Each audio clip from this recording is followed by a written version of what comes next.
Okay, students, since last 3 weeks, we were talking about various kinds of the test. We have talked about the standardized test, talked about the non-standardized tests and various cumulative records, inventories, etc., etc. We have talked about the intelligence test, aptitude test, interest test, as well as sociometric techniques, anecdotal reports, cumulative records, and many more case studies, etc., etc.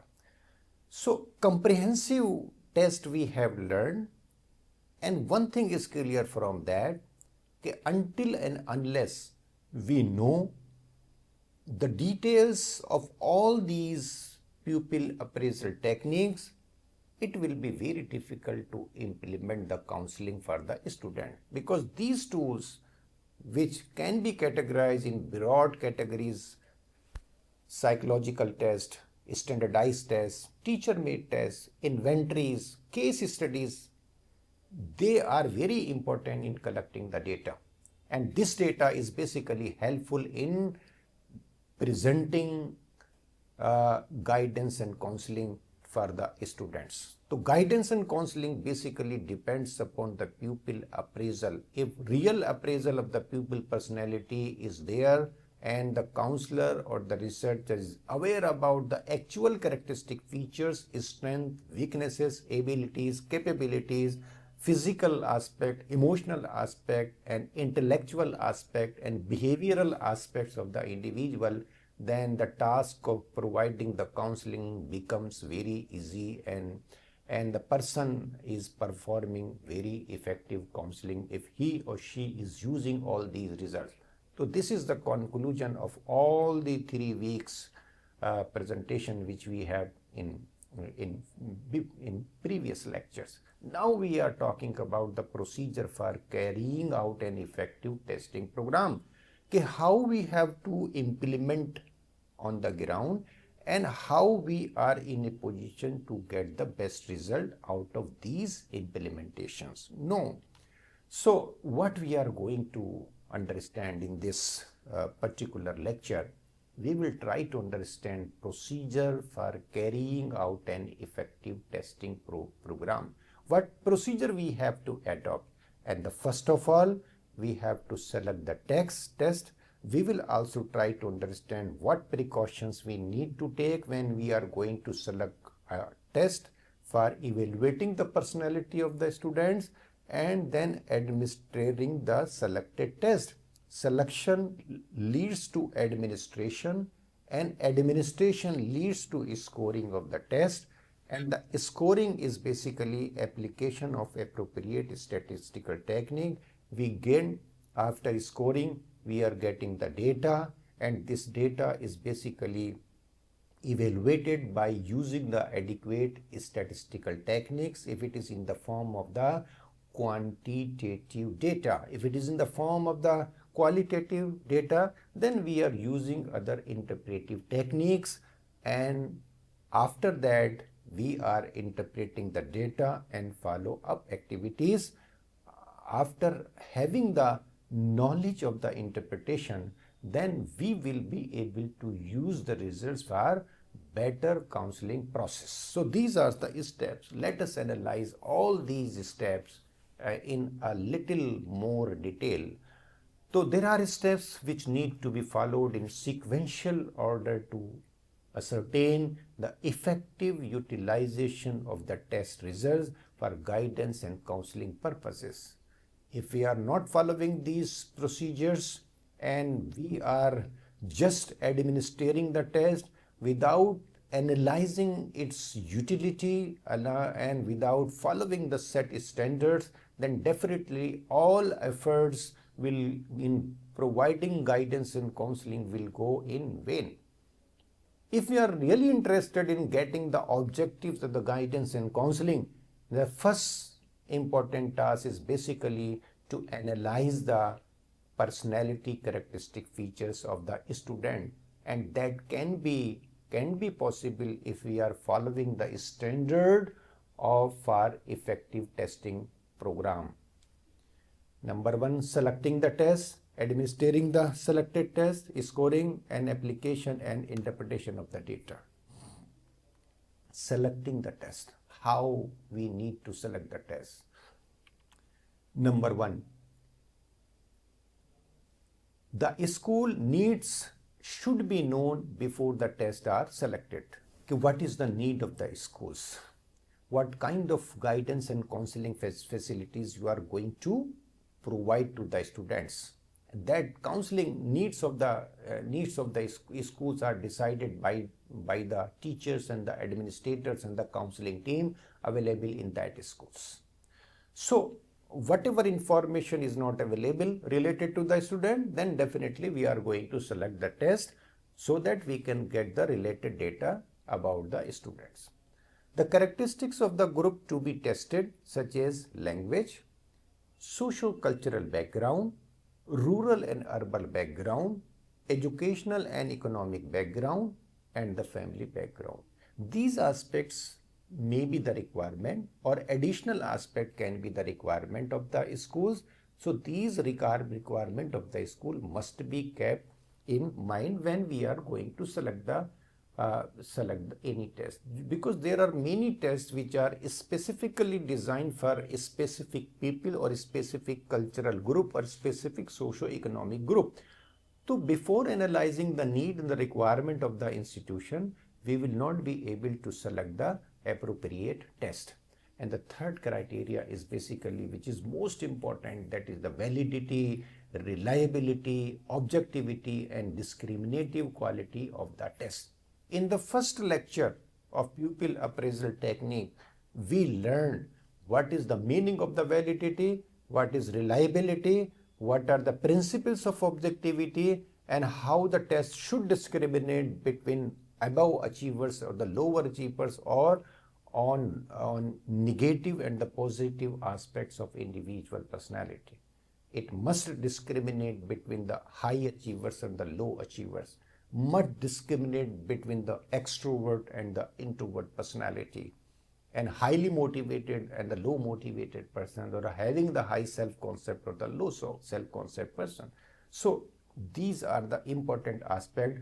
I'm not going in much detail because we have already discussed at length in previous lectures the cost of the test and the testing. Definitely we have to perform in our own resources, and economic aspect is one of them. So economic aspect should also be taken into consideration. Okay, what is the requirement of the institution, to what extent we can afford to the cost of the test. If any test is applicable is very costly, then we can find out the comparable test or parallel test which is having the low cost. Feasibility of administering and scoring process. We need to understand whether we are in a position to administer the test and scoring processes, follow the scoring processes. The test should possess adequate norms which may be utilized in interpreting without any difficulty, because there is a possibility that we are not having the experts or number of experts available in our institution. Then we have to use the tests which are supposed to be the standardized test, where much effort is not needed on the part of the person who is conducting the test. Simply the teacher or any person associated to the team of the counselor can administer it. If possible, a standardized test should be used.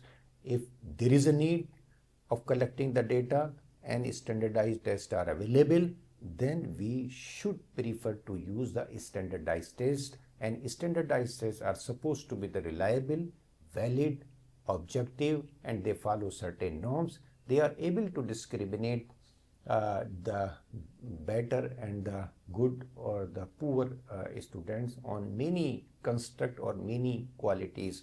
So these are very important, but there are circumstances where standardized tests are not available, and one has to rely on the qualitative measurement techniques that can be utilized by taking adequate care or maintaining the best possible concept of validity and reliability in that.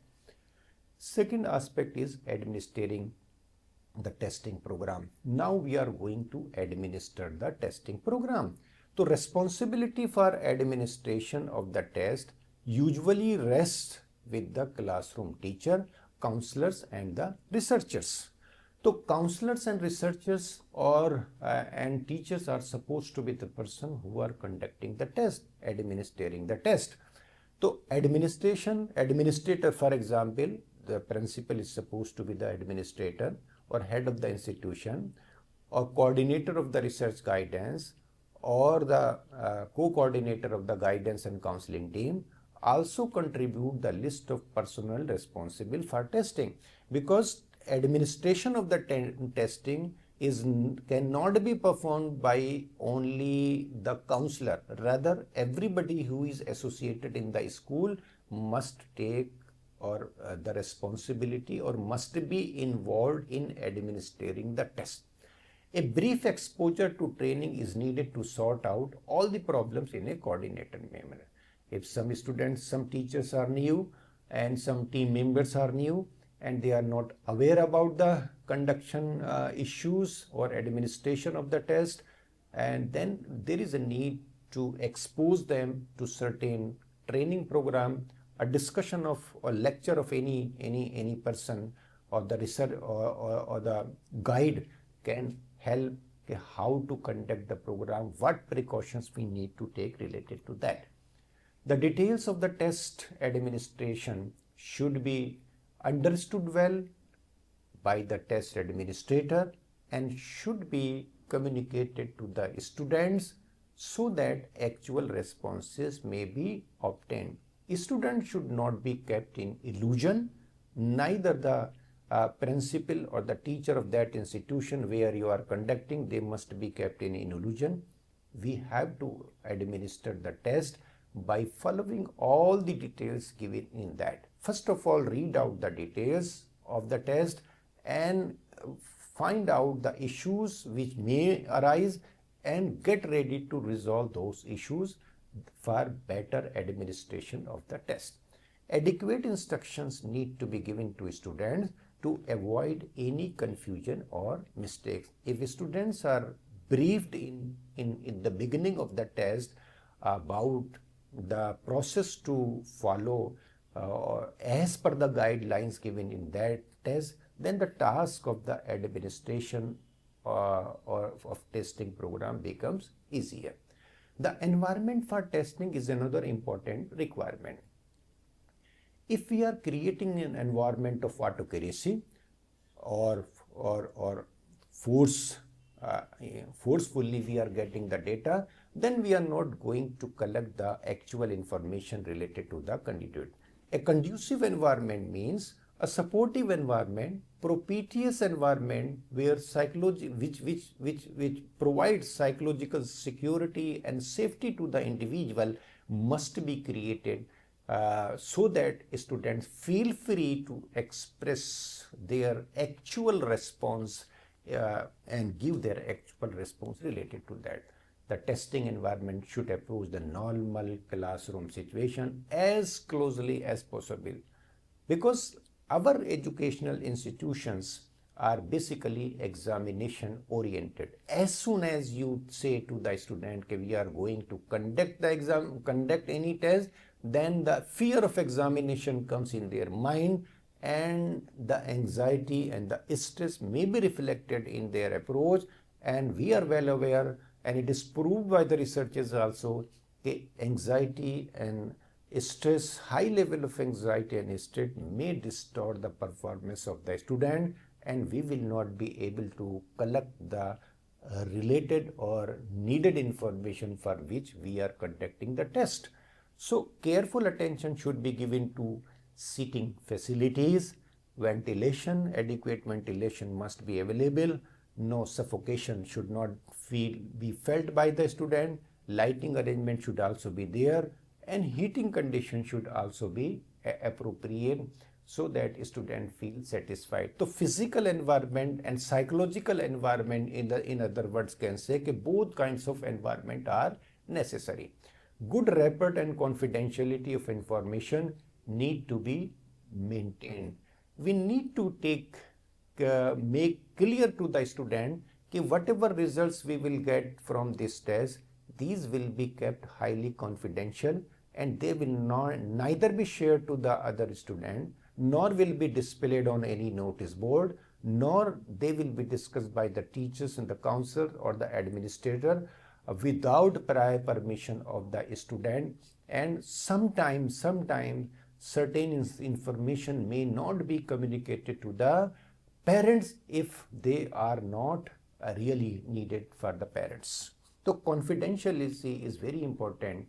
The administrators should adopt calm, friendly and encouraging attitude during test administration. They must provide a very democratic environment over there that should be administered at its appropriate time for getting desired results. Ethical principles should be strictly followed by the test administrator. If any person in the middle don't want to complete the test, then he should not be forced to complete the test. Rather, freedom may be granted to the candidate to leave the test at any time, because completion of the test is not important, rather the objective of the test is more important. Scoring of the test, the third aspect is basically related to the scoring. Scoring the test is the third phase of the testing service. Accurate scoring should be done for obtaining genuine appraisal of the individual. The following points are of crucial importance in scoring of the test. Number one, the best and the most appropriate procedures available for scoring should be known to the counselor. What is the scoring process needed in that test? It must be known to the counselor or the researcher or the teacher who is conducting the test or who has conducted the test. The task of the scoring should be assigned to highly skilled and competent persons because errors can invalidate the results. Our decision to provide guidance and counseling or intervention technique to the student basically depends upon the findings of the test. If we are not having the findings or scoring process, errors in scoring process, then definitely it will not give us the actual characteristic features of the students. The scorer must strictly follow the scoring guidelines as given in the test manuals. If it is a manual is available related to the test, then we need to follow strictly the scoring process as given in that manual. The counselor in charge of the scoring should closely observe the scoring procedure and provide assistance if needed at any particular stage. If more than one individual are involved in the counseling process, in such a situation, the counselor can assist them and resolve any issue related to the scoring if there is a need to provide assistance for that. So partially filled, another important aspect is that partially filled responses should be discarded by the researcher and they should not be used for the scoring processes, because all the aspects or all the parameters or the components of the research of the test must be completed by the individual in order to get the actual characteristic features of the student. If the respondent is not completing the entire task or entire questions given in the test, then this sheet should be discarded, and this must be the principle which must be followed by the counselor. Fourth stage is application of statistical techniques. This is also very important stage because this provides the researcher the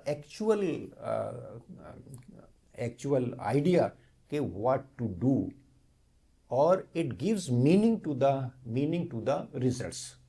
In order to make maximum use of testing, it is necessary to make some statistical computations of the data. There are a number of statistical techniques available for converting the raw scores into the statistical data. the person having a little knowledge in the field of the statistics will be able to know, okay, we can use the mean, median, mode, percentile, cumulative assessment. We can use graphs also, we can use the t-test, we can use the correlation, we can use the regression analysis and multiple correlations. Many techniques are available to analyze the quantitative data, and these quantitative data, when we are analyzing, then they provide the actual relationship in cause and relationship between different variables which are being evaluated on the personality of the students. So it is important to have deep knowledge of the application of the statistical techniques on the data gathering by the test. It is also very important on the part of the guidance counselor and the teacher and the researcher. If he or she is not having the adequate knowledge in statistics, then he must expose himself or herself for professional development opportunities in that area, or some expert advice can be sought in this regard so that we are applying the most appropriate statistical techniques. There are conditions where we can use parametric tests and non-parametric tests. There are conditions where we can use some ordinal rank difference methods or any other kinds of correlation methods. So different techniques of statistics are there, and these techniques are applied according to the data, according to the scales. If in order to make maximum use of testing, it is necessary to make some statistical computation of the data. I was talking about this topic. Statistical techniques basically gives the meaning to the data for use in later stages. Application of statistical technique, there are certain aspects. Similar statistical techniques cannot be applied on the scores obtained by different types of the test. As I just explained, for this purpose, the help of the experts in statistical computation may be obtained. In modern time, specially designed softwares like highly popular SPSS are available and should be applied for this task. In order to prepare statistical data, it is essential that the data should be in practical, usable form with an absence of ambiguity and complexity. So here I need to say some more aspect related to the statistical techniques. These techniques can be applied on the data which is in the form of the quantitative aspect. We need to understand or interpret the data which are where we cannot use the statistical techniques like interview, like any other method, observation method, interview method, where we are not collecting basically the quantitative information related to that. So some other techniques can also be utilized which are suited to that data, and the purpose of analysis or application of the statistics and other techniques is to know the actual characteristic feature. Take for example, if we are trying to compare the results of the girls and the boys on the self concept, then in order to compare the boys and the girls, the actual difference, we have to use the statistical techniques for knowing out the actual information related to the comparison can be made. Cause and effect relationship can also be made based on that. So statistics are very important in the research. Interpretation of the data and follow-up activities. It is extremely difficult to use the data in absence of its true interpretation. Teachers, counselors and students should know what the test results mean and how can they be best utilized for the student development and improvement.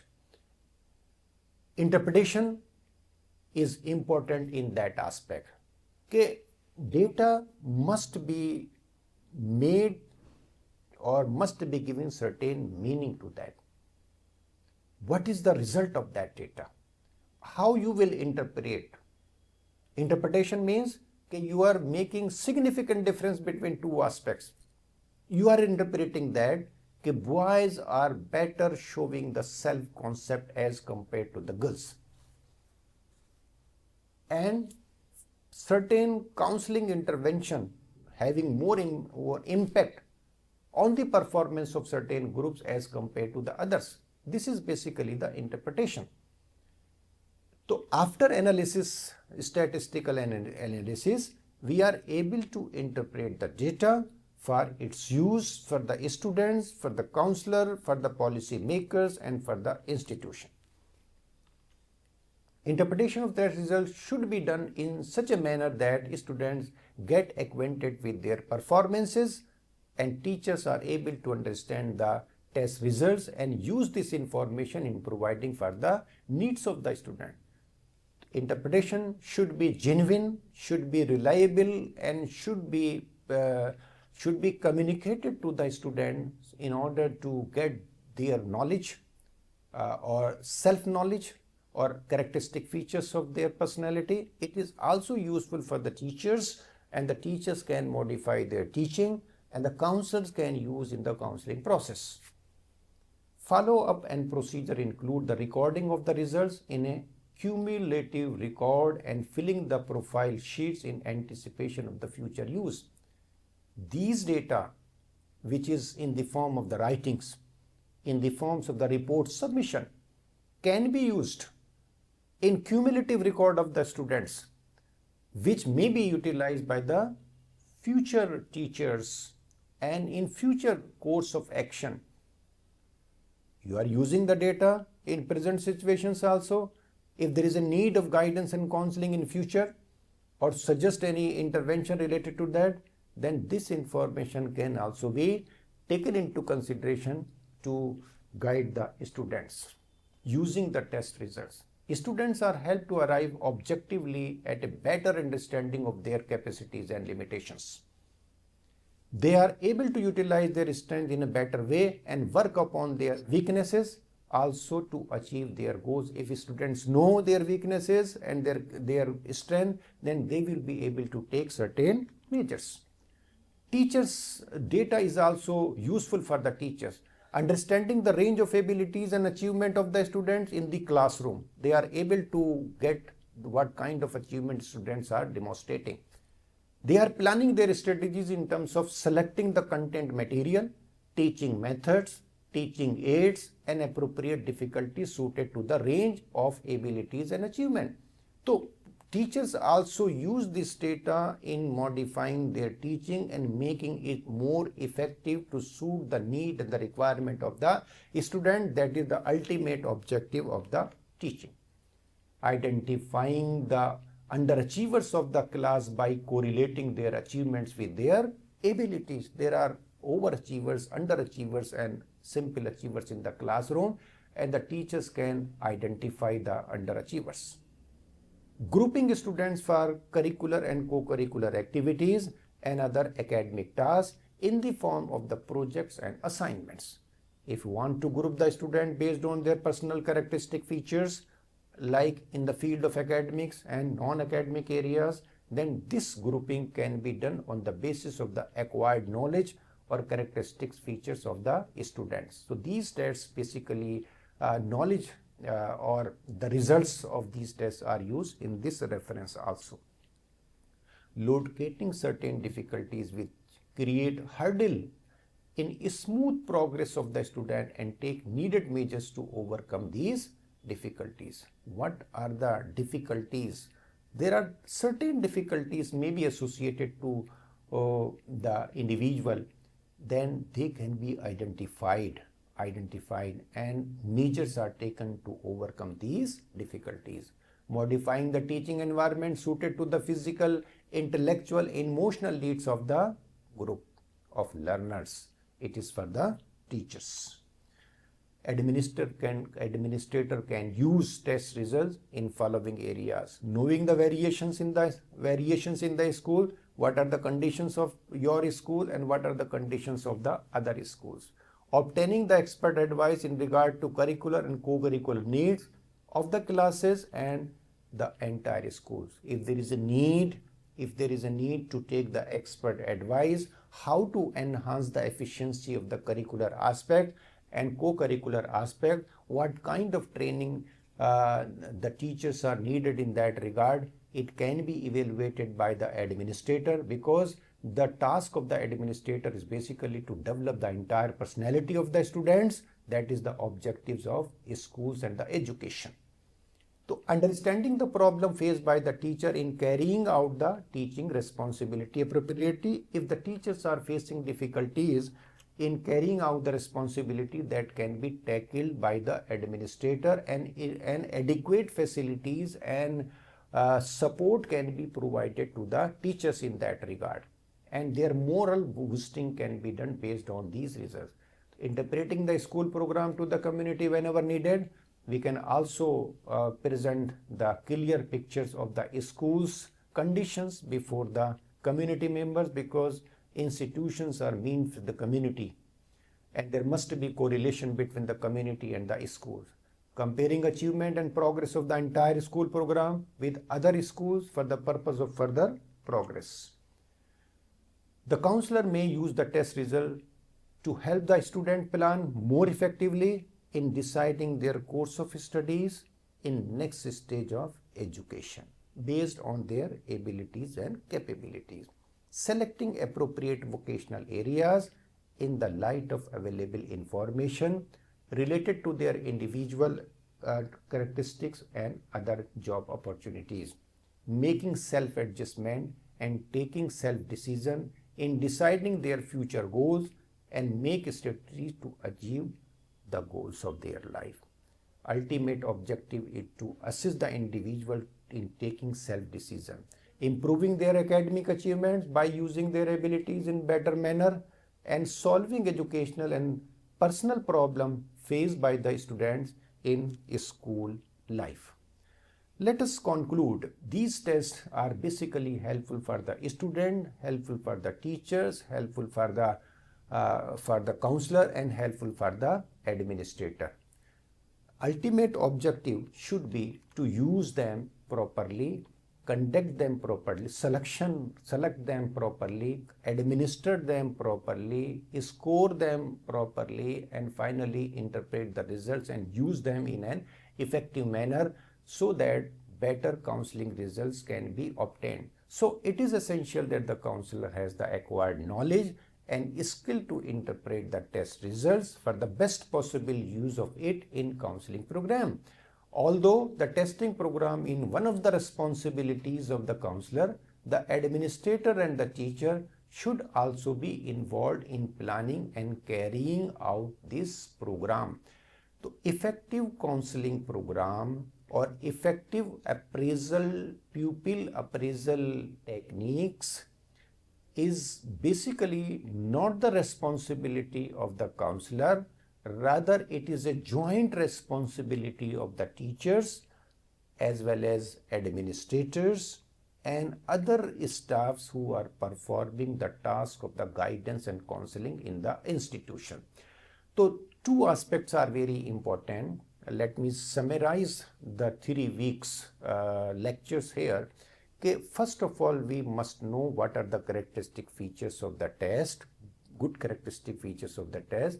And second important thing is that we must have the thorough knowledge of all the pupil appraisal techniques. And then third aspect is that we must know how to implement these tests for the purpose of collecting the data and interpret the result and use the result for the benefit of the student, benefit of the teachers, and benefit of the institution, and ultimately for achieving the objective of education in totality. So with this we have completed the lecture, which is the last lecture related to the types of the different pupil appraisal techniques and its implementation. Thanks a lot for your patience listening. God bless you all. In next lecture, we will try to understand how we can organize guidance and counseling program in school conditions. God bless you.